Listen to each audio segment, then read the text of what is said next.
Primo Levi era un judío sefaradí que nació el 31 de julio de 1919 en Turín, Italia. A pocos años de su nacimiento, en 1922, Mussolini subió al poder, lo que dio paso a un régimen fascista que formaría una alianza con Hitler al iniciar la guerra en 1939. Posteriormente se gradúa como químico con honores de la Universidad de Turín y en el año de 1943 se une al partido de la oposición.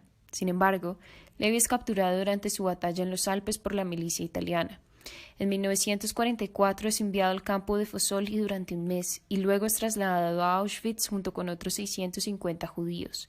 Al llegar a este campo, Levi es tatuado con el número 174517 y pasa casi un año de confinamiento. No obstante, el 27 de enero de 1945, el ejército ruso realiza la liberación de los presos de Auschwitz. Primo Levi nutre su obra, Los hundidos y los salvados, de un carácter analítico y meditativo que se encuentra orientado a la principal tarea de conservar la memoria del crimen más grande cometido por la humanidad. En particular, el autor clarifica y recuenta su experiencia durante el exterminio nazi en los campos de concentración. Todo ello es realizado, en últimas, con el propósito de evitar que este suceso quede silenciado con el paso del tiempo. ¿Qué caracteriza la experiencia del superviviente en el texto Los hundidos y los salvados?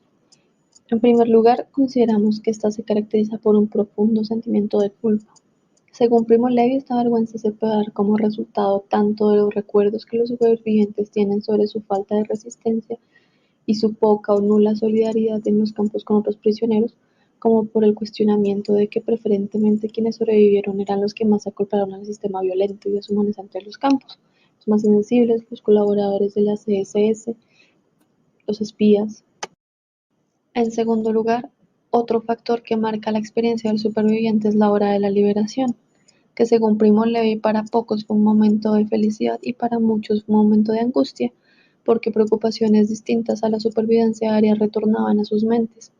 Además, se producía un choque entre códigos morales, los que los prisioneros usaron en el campo y los que eran propios de la sociedad, y por lo tanto, actividades que ellos realizaron en los lagers porque les facilitaban sobrevivir, se revelaban desalmadas en la renovada luz teórica y moral de la sociedad, potenciando los sentimientos de culpa.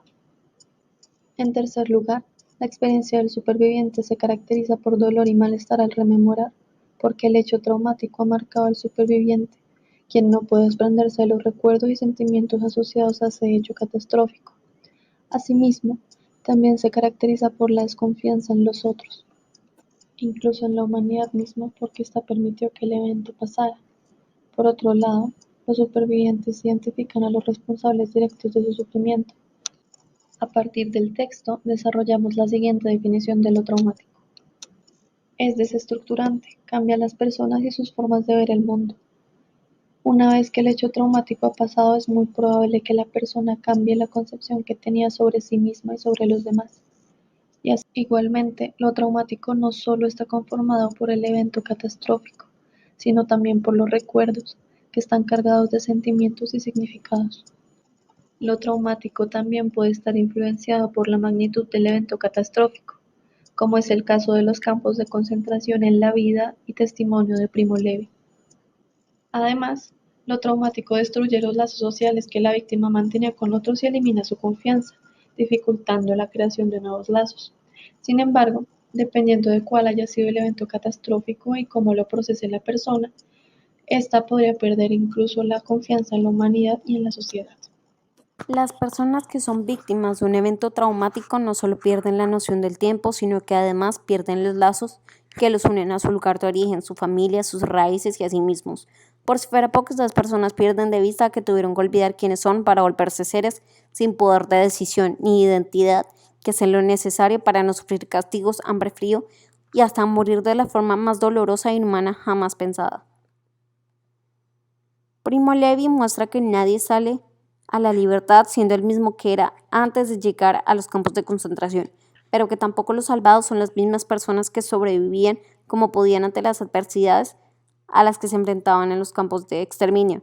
Sin embargo, Levi también muestra que esta es una situación límite en el que las personas actúan en contra de lo que desean y de quienes son por necesidad, y por eso no deben ser juzgados. Nadie entiende lo que es perder la dignidad ante las humillaciones por miedo a las represalias, por parte de personas que los consideran inferiores, salvo las propias víctimas.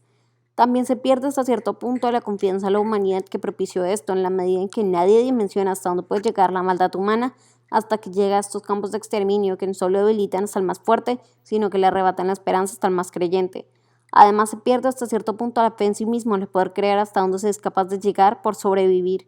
Levi nos muestra que un evento es traumático por las heridas que inflige, pero sobre todo por las heridas que perduran a lo largo del tiempo en la memoria de las personas. Son cicatrices que les recuerda aquello que hicieron y por sobre todo aquello que no. Finalmente, el autor muestra que estar detenido en un campo de exterminio cambia la perspectiva que se tiene del otro porque las víctimas llegan a un lugar en el que hay una lucha de todos contra todos, en el que incluso personas en su misma situación pensaban por encima de ellos sin pensar por un segundo que los recién llegados van a sufrir los mismos ultrajes, humillaciones y situaciones desgarradoras que los más viejos han vivido con el pasar de los años. A partir de lo planteado por el autor, se pueden hacer las siguientes inferencias acerca de cómo gestionar la experiencia traumática. Una forma de gestionar esta experiencia sería modificando, filtrando o distorsionando la realidad. Esto puede realizarse con los recuerdos que se tiene, por ejemplo, sobrevalorando aquellos recuerdos positivos o neutrales por encima de los recuerdos negativos. De esta manera, se puede sobrellevar una experiencia traumática que está teniendo lugar o que ya ocurrió. Otra forma de gestionar el trauma es la de tratar de olvidar o bloquear esta experiencia. El autor narra cómo algunas personas prefieren alejarse de lo que han sufrido o impedir que los recuerdos de ello entren a su mente. Esto quiere decir que, tratando de olvidar, es la forma en la que algunas personas aprenden a vivir con aquella experiencia traumática. Otra forma de gestión es la colaboración con aquellos en posiciones de poder. Como afirma el autor, las personas lo hacían porque eran obligados y no tenían opción, y quienes causaron daño no tenían toda la culpa, pues eran también víctimas.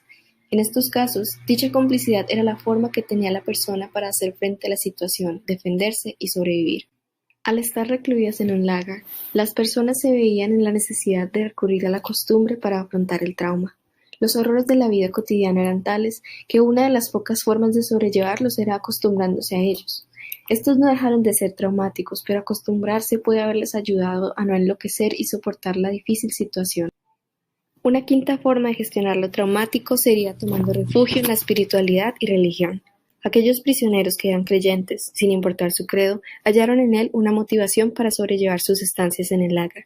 Posiblemente, también a través de la religión y de su fe, hallaron una razón y un sentido para esta experiencia traumática.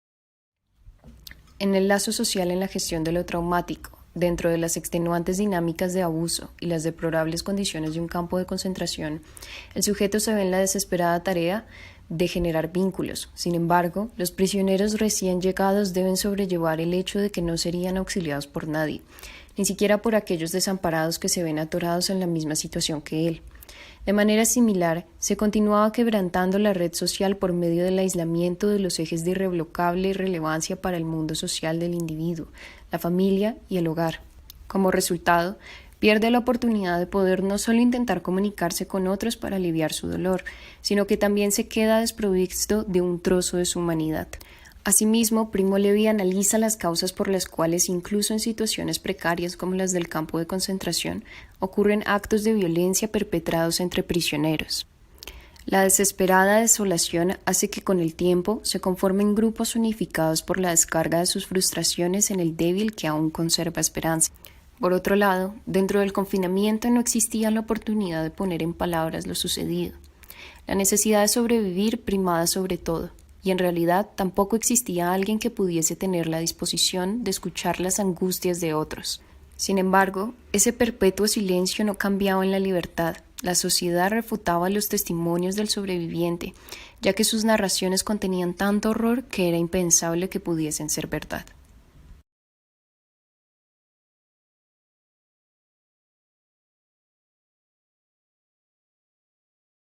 La narración y la representación de la experiencia tienen tres roles principales en la gestión de lo traumático. El primero es la reconstrucción de la verdad, la no repetición de los errores cometidos y propiciar un espacio en el que los sobrevivientes pudieran contar sus experiencias dentro de los campos de concentración. Porque como contaban los nazis, la verdad era tan desgarradora de la sociedad era tan culpable y tan ingenua de lo que había sucedido enfrente de ellos en los lugares de detención que se necesitaba de pruebas que los alemanes no pudieran desmentir ni destruir. El segundo rol es aminorar el gran cargo de conciencia que tienen los sobrevivientes, ya que para ellos es importante expiar sus culpas y demostrar que ellos no son monstruos, que solo son personas que se vieron inmiscuidas en situaciones fuera de su control a las que tuvieron que enfrentarse para sobrevivir y contar lo que habían vivido. Y tercero, la narración y la representación son importantes porque posibilitan que los sobrevivientes hablen por aquellos hundidos que no tuvieron la oportunidad de sobrevivir y contar desde su propia perspectiva sus experiencias, y porque hay personas como Primo Levi que sienten que sobrevivieron para contar lo que habían vivido. Finalmente, para algunas personas, no poder poner en palabras lo que han sufrido durante el evento que tanto impactó sus vidas es una de las características de un evento traumático.